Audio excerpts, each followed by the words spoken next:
안녕하세요. 저는 결혼한 지 3년 다 돼가는 30대 초반 여자입니다. 저는 어려서부터 엄마 껌딱지라는 소리를 들을 만큼 친정 어머니랑 가깝게 지냈어요. 그래서 저는 결혼하고 나서 저희 시어머니 되실 분과도 저와 엄마의 관계처럼 그렇게 가깝게 지내고 싶었어요. 제가 사랑하는 남자의 어머니이니까 그 정도는 할 수 있다고 생각했어요. 제 고향은 대전이에요. 하지만 서울로 대학을 다니게 되면서 기숙사 생활을 했습니다. 그리고 대학교 3학년 때는 영국으로 유학을 가기도 했고요. 대학을 졸업한 후에는 서울에 있는 회사에 취업을 했기 때문에 부모님과는 줄곧 떨어져 지냈습니다. 그래서 매일매일 부모님과 최소한 전화 한 통씩은 했어요. 어제도 통화했는데 오늘 하루도 또 할 이야기가 많았고 시시콜콜한 이야기를 많이 했거든요. 그러는 동안 저에게는 남자친구도 생겼어요. 남자친구는 말수가 적고 조용한 성격이에요.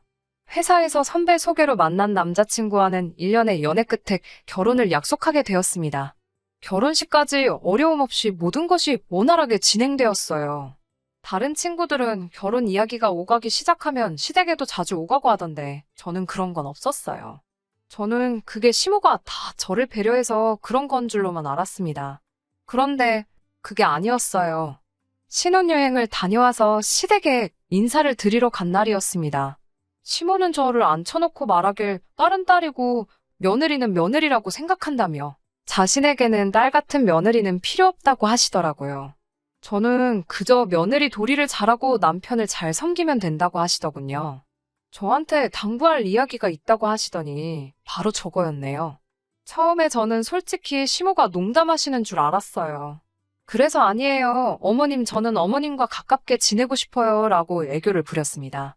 그런데 시모가 정말 정색을 하면서 요즘 TV에서 딸 같은 며느리 어쩌고 하는데 난 내 며느리가 나한테 그렇게 기어오르는 게 싫다고 하시더라고요. 순간 얼마나 분위기가 싸해지고 전 또 거기서 얼마나 무안하던지요.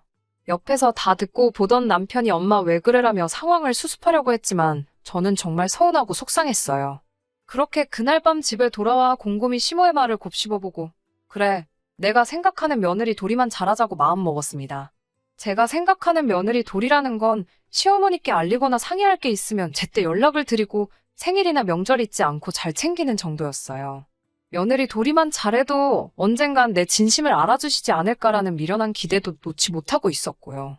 사실 제가 어디 가서 미움받은 적은 없었는데 시모가 먼저 저렇게 선을 그어버리니까 어떻게 해야 할지 잘 모르겠던 것도 있었습니다. 한 번은 무슨 일이 있어서 시댁에 간 적이 있는데 시모가 썩은 배를 잔뜩 버리고 있었습니다. 저는 이게 다 뭐냐고 여쭙고 시모는 명절에 배가 너무 많이 들어와서 신우 좀 나눠주고 했는데도 다 못 먹었더니 이렇게 상해버렸다고 하시더군요. 시댁이랑 저희 집은 참고로 차로 15분 거리입니다. 이렇게 버리실 거면 저희한테도 좀 가져가라고 전화 한 통만 해주셨으면 어땠을까 싶더라고요.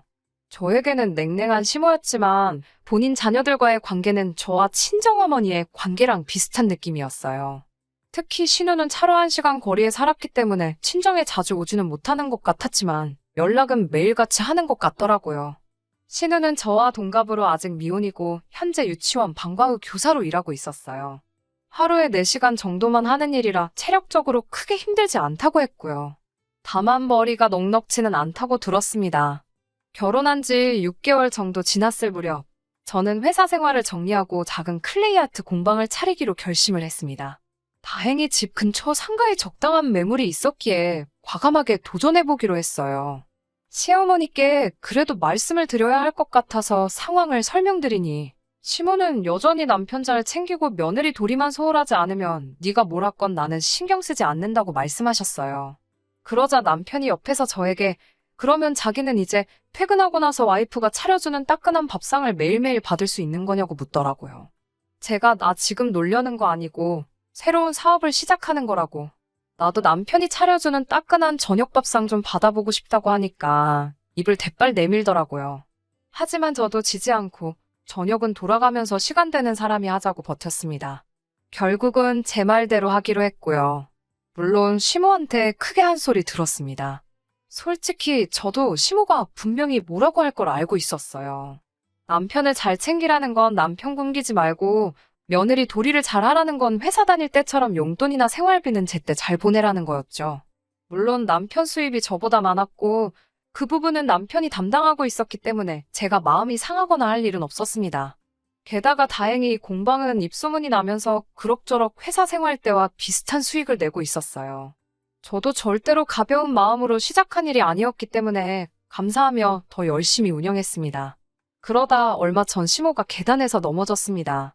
시장에 가려고 아파트에서 나오는데 엘리베이터가 고장이라 계단으로 가신 게 화근이었지요. 반질반질하게 물 청소된 계단을 미끄러지면서 무릎을 다치셨다고 하더라고요. 수술도 해야 하고 입원도 해야 한다고 들었습니다. 최소 2달은 넘게 병원 신세를 지어야 한다고요. 사실 시부는 남편이 어렸을 때 돌아가셨고 그 이후로 시모가 남편과 시누를 키웠어요. 그렇다 보니 시모에 대한 남편의 사랑은 굉장히 극진합니다.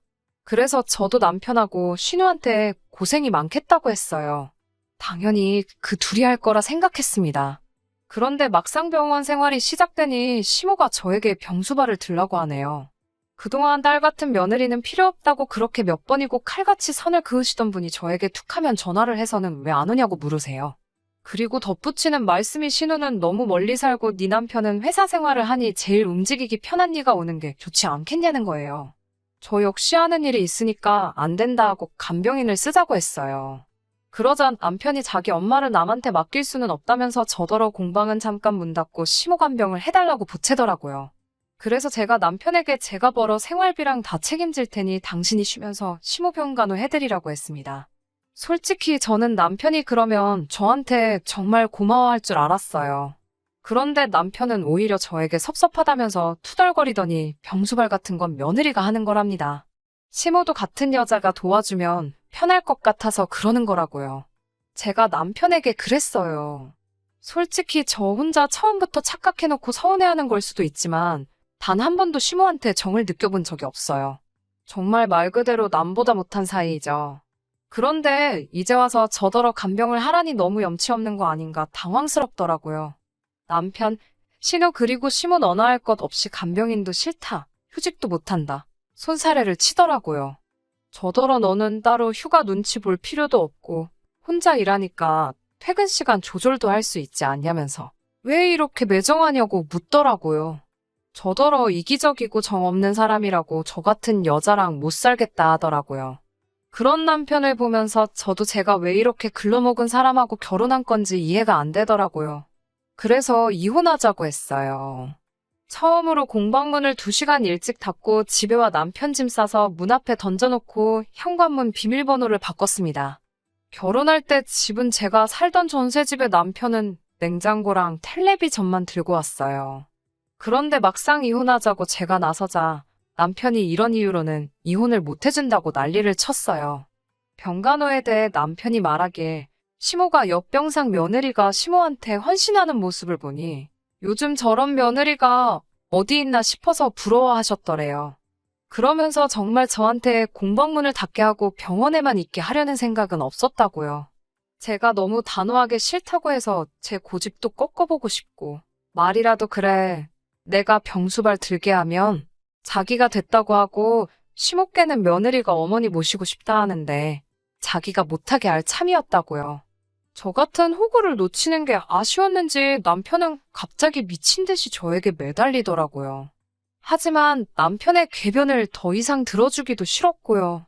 저는 그저 남편에게 시모 간병 잘하고 앞으로 잘 지냈으면 좋겠다고 인사하고 뒤도 돌아보지 않았습니다. 남편은 그럼 자기 어머니는 어떡하냐고 거의 오열에 가까운 눈물을 보이더라고요. 저더러 시모가 안쓰럽고 애틋하지도 않냐면서요. 그래서 저도 남편에게 시모가 우리 친정어머니도 아닌데 내가 왜 애틋함을 느끼겠냐고 물었습니다. 아마 저희 부모님한테 안 좋은 일이 생긴 거였다면 공방이고 뭐고 다 때려치고 그 옆에만 지키고 있었을 겁니다. 제가 처음부터 시어머니께 딸 같은 며느리가 되겠다 다짐했을 때 선을 긋지 않고 제 마음을 있는 대로 받아주셨으면 며느리의 도리를 찾는 게 아니라 정말 시어머니께 친딸 같은 존재가 돼요. 저도 2발 뻗고 나서서 병수발을 들어드렸을 거예요. 하지만 저는 딸 같은 며느리도 아니고 일개 며느리일 뿐이었잖아요. 그런 저에게 이제 와서 염치 없이 왜 병수발을 들라고 하시는지 도저히 이해가 안 됩니다. 저는 쉼없게 자식 두 분한테 자식 도리를 잘 지키라고 가르쳐 주시라고 한마디 하고 모두가 보는 앞에서 이혼 도장을 찍었습니다. 시어머니도 남편도 신우도 이 상황에 분개했지만 그 좋아하는 자식들 냅두고 저한테 수발을 들라고 하는 상황이 억지인 건 자기들도 알고 있는지 이혼을 선언한 제 앞에 아무 말도 잊지 못하더라고요. 그리고 현재 저는 혼자 잘 먹고 잘 살고 있습니다. 공방도 계속해서 잘 되고 있고요. 제가 수발을 들지 않았다면 앞다투어 시어머니 돌볼 거라고 생각했던 두 여자들은 결국 어찌할 방법을 찾지 못해 제가 애초에 제안한 대로 간병인을 구했더라고요. 본인들이 하기 싫고 또 시키자니 눈치 보이는 일들은 왜 다 며느리에게 떠넘기는 걸까요? 저에게 조금이라도 곁을 내어주셨다면 저라고 이렇게까지 하지 않았을 거예요. 애초에 며느리가 가족의 일원이 되려고 한 게 저의 욕심이었을까요? 그 집구석을 탈출하게 된 건 축하받을 일이지만 아직도 가슴속 한켠에는 제가 앞으로 다른 사람을 만나게 된다고 한들 정말 제가 그들에게 외부인이 아닌 한 사람의 가족 구성원이 될 수 있을런지 참 많은 생각이 오고 가네요. 밤 공기가 아직 싸늘한데 기분이 괜히 싱숭생숭해져서 사연 한번 적어보았습니다.